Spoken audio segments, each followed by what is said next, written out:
Hi everyone. It has been a while. Well, it hasn't been that long. Actually, I think the last Get Ready With Me I did was only last week. So it hasn't been that long, but it feels like it's been forever because I've just had one thing after another this past week. Okay, I was pretty much bedridden for 90% of this weekend. So it's like Sunday night. Prior to me sitting down to film this video, I was literally completely bedridden, like unable to stand up. I think I basically just got up to shower, eat. I did a load of laundry, fed my cat, those kind of things. But aside from that, I was horizontal pretty much for the entire weekend. And that kind of freaked me out because I wasn't sick or anything. Like I didn't have a fever, didn't have a cold. It was just, my entire body felt so stiff to the point where it wasn't painful, but it was so uncomfortable to the point where I couldn't even fall asleep properly. Like I was, trying to sleep it off and drifting in and out of sleep for the better part of the weekend. But I couldn't even get 100% good quality sleep because my body was just so sore. And like even now, my upper back is kind of killing me. It's a lot better now than it was prior to this hour, essentially. I truly could not even bring myself to stand up or sit up without feeling nauseous. So yeah, kind of freaky. The only thing I can really attribute it to is burnout, which is crazy because it's not like I don't feel like I've been doing an excess amount of work necessarily, or certainly not physical work, but it's just more of like a mental burnout. There's a lot of things that I'm trying to do this year and a lot of like, I don't know, I'm trying to like manifest things but stay detached. But then it's annoying because like other people in the 3D try to bring, like their anxiety or the weird energy, whatever you want to call it, to the situation. And you just kind of you find yourself constantly have to like shift around it and stuff. You know what I'm saying, right? But anyway, here we are now. I feel a lot better. And even though my weekend is effectively over now, I am still going to take back whatever little free time that I have left to do a little short little Get Ready With Me today. So today's going to be really casual. I'm not going to do any crazy look, but I did want to show you the new Canmake Gradation blush that I picked up in shade number 1. And the other items that I pulled out for today are not new per se, but I feel like I used them once or twice when I first got them and then just kind of let them sit in my collection, collecting dust for way too long. And that is no bueno. So for eyes, we are going to go in with the Florasis, I can't read that, liquid eyeshadow. So wait a minute. I want the matte one. Yeah, this pink. Oh, how's everyone doing?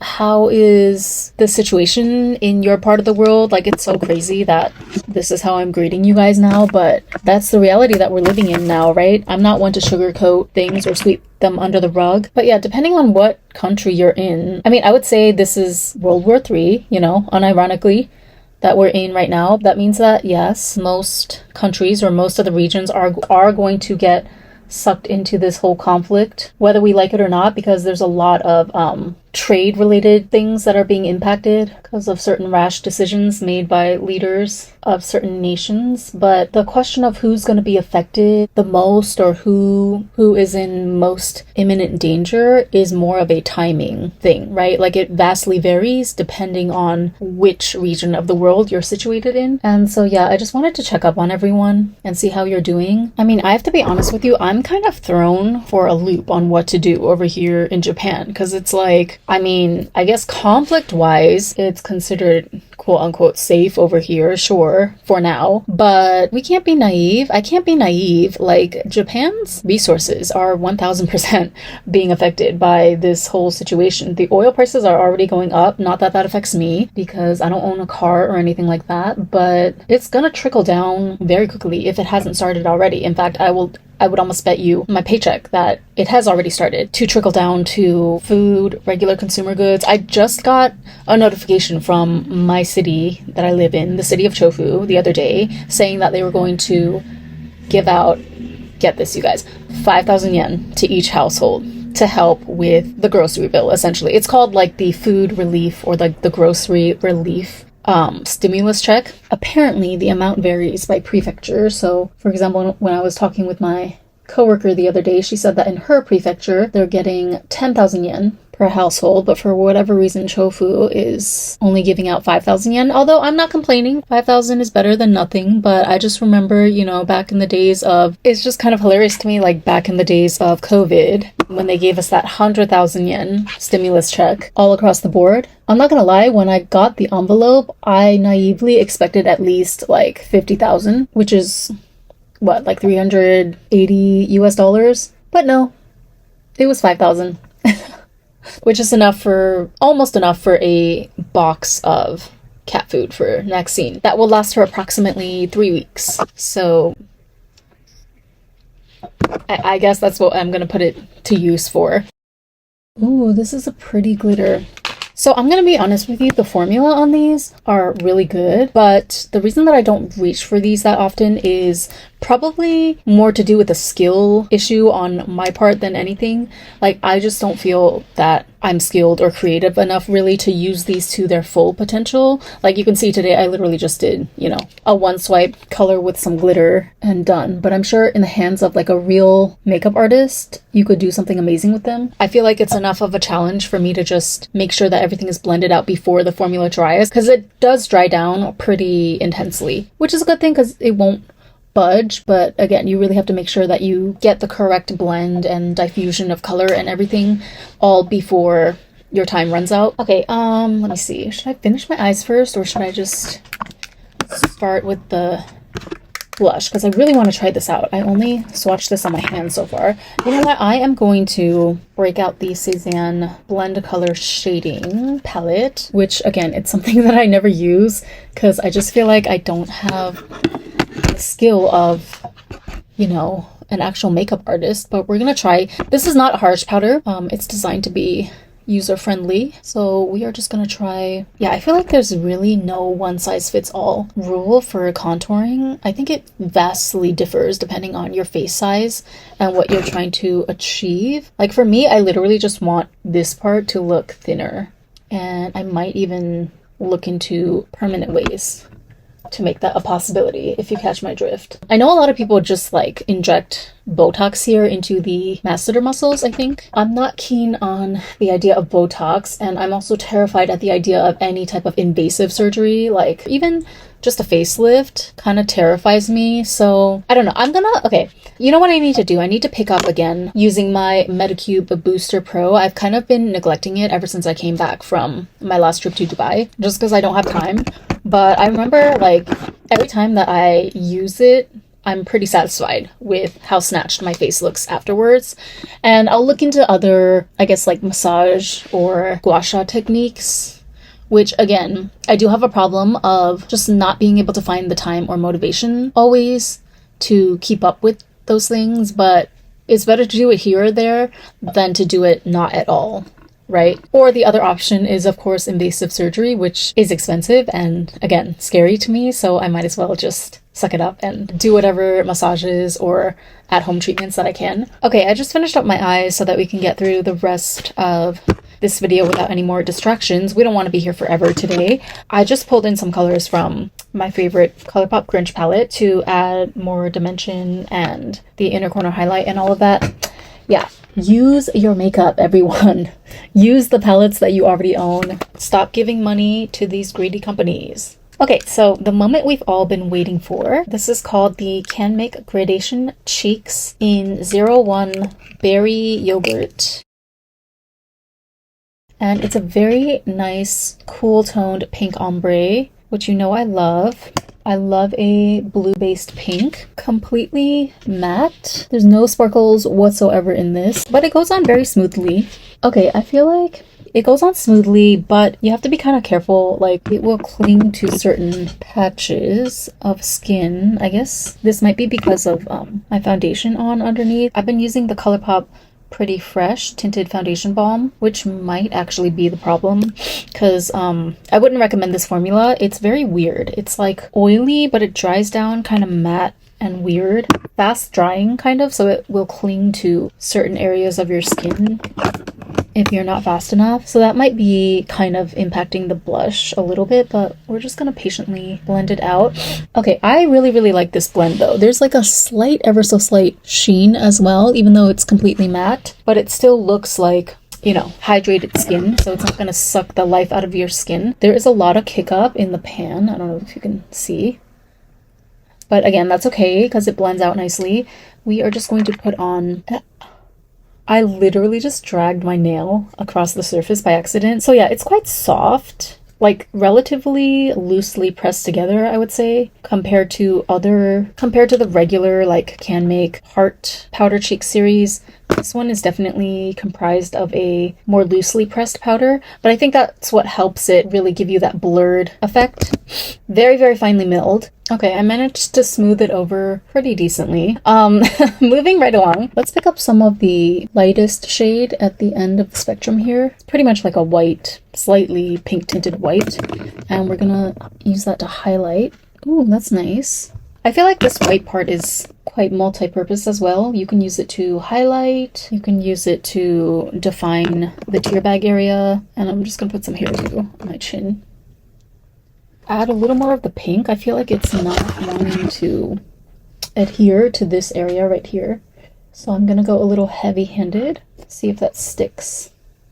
Okay, there we go. Now that is what I call a matte blush done right. Canmake has outdone itself again in the blush department.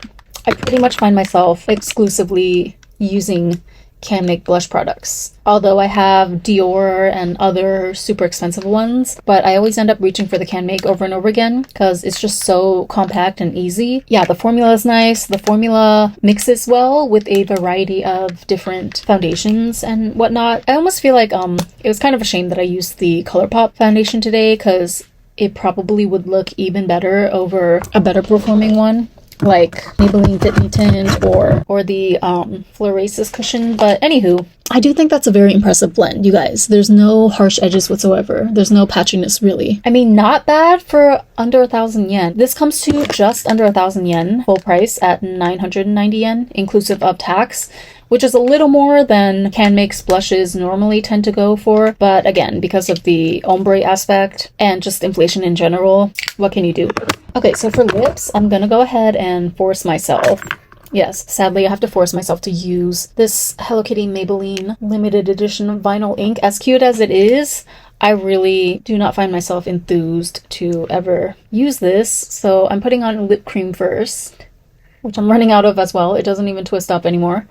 I should do an empties video after this. Yeah, I actually have quite a few empties accumulated. Quite unexpected. It's always when you go low buy, or I'm not even like consciously going low buy, but it's always when you take the intention off of something that area of your life starts to unfold. So in this case, the moment I slow down my makeup purchasing even just a little bit, all of a sudden I'm running out of things left and right.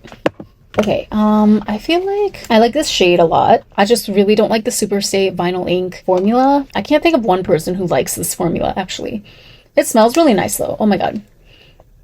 This is probably the best smelling one that I've come across, but it's so cute. I had to get it, though. I don't regret. It's so cute, and this packaging is ombre, too. Oh my goodness, I just realized. Yeah, I am truly a very simple girl. I like pink and ombre, what can I say? But I'm gonna blot this off. Luckily, that thick layer of lip balm is really doing its job. I don't feel anything sticky or weird. But yeah, having blotted that off, I'm going to put on a layer of yet another formula that I'm not the most enthused about the way it feels on my lips. The OG Lancome Juicy Tube. But since it's iconic, I could not have one in my collection. So this is my finished look. Very berry-esque, if you will. In love with this cheek already. I had to do a few layers, like a little bit of finessing today because of my unreliable base. Although I can't prove it, we are just gonna go ahead and blame the slight difficulty I had blending this out on the ColourPop Pretty Fresh foundation stick, which I'm still gonna use because I'll be damned if I shell out more money to yet another makeup company for an overpriced, hyped up cushion of the week. No, but seriously, this blush, okay, the thing I love about this blush is that, first of all, it's literally my favorite shade of pink like a blue-based Hot Barbie pink. But as a bonus, you also get a highlighter built in. And also the fact that it's completely matte. You see there's zero sparkles whatsoever. I feel like it just gives that extra porcelain doll effect, almost in a fake way, but like a good way. You know what I mean? Like it's very opaque, but since the powder is so finely milled, it blurs out so nicely across the skin to the point where, yeah, it just reminds me of like if you put a TikTok or a Snapchat porcelain doll filter on your face in real life. That's the vibe that I'm catching right now. Okay, this is so random, but I feel like since this look is so berry themed, it's reminding me of these really, really bad AI videos that I can't stop watching lately, and it's kind of concerning me. I just want to put it out there and see if I'm alone in this or not. So, you know those like fruit drama AI videos that are popular on Instagram and TikTok right now? There's a fruit series and also like a cat series where basically they have the heads of the characters are either a fruit or a cat, but then they stick it on top of these really human looking bodies. So for women, it's typically like a super voluptuous, perfect hourglass, you know, sexy body in a really sexy outfit. And for the guys, it's like gym bro physique. And they're always cheating on each other or having outside babies on their marriages. Very, very trash, like bottom of the barrel storylines that they obviously lifted from Jerry Springer or Love Island, you know, like those trashy reality dating shows. It's all mashed up in there. AI slop, I think, is what they're calling this type of content these days. And I just know, like somewhere in the back of my mind, intuitively, I know that this type of content or this type of AI slop, like trashy storylines, borderline or sometimes overtly misogynistic, I just know that it's eroding the moral fabric of our society somehow. And yet I can't stop watching, okay? Now, I never purposely seek out these videos, but I've watched enough at this point to where the algorithm automatically recommends them to me. And every time I get recommended a cat or a fruit video, I have to be honest, I can't look away. Like I get sucked in to watch at least 2 to 3 episodes. And by that point, the damage has already been done, right? I mean, are we actually living in Universe 25, the human version? I don't know. Anyway, as always, I will link all the products that I used today down in the description box. I almost hate that I have to say this, but I really, really did love this blush. I'm so glad that I picked it up, even though I definitely don't need any more blushes, but she understood the assignment. Okay. I think I'm going to be quite obsessed with probably using this blush only for the next like 2-3 weeks straight. The fact that it's fully matte, I think really helps with how versatile it is, because even though it's kind of like a bright pink and you can amp it up by layering more layers on and all of that, but it's still not like overboard because there's no sparkles or anything that's overly distracting, if you know what I mean. So yeah, thanks for joining me and I'll catch up with you next time. Bye.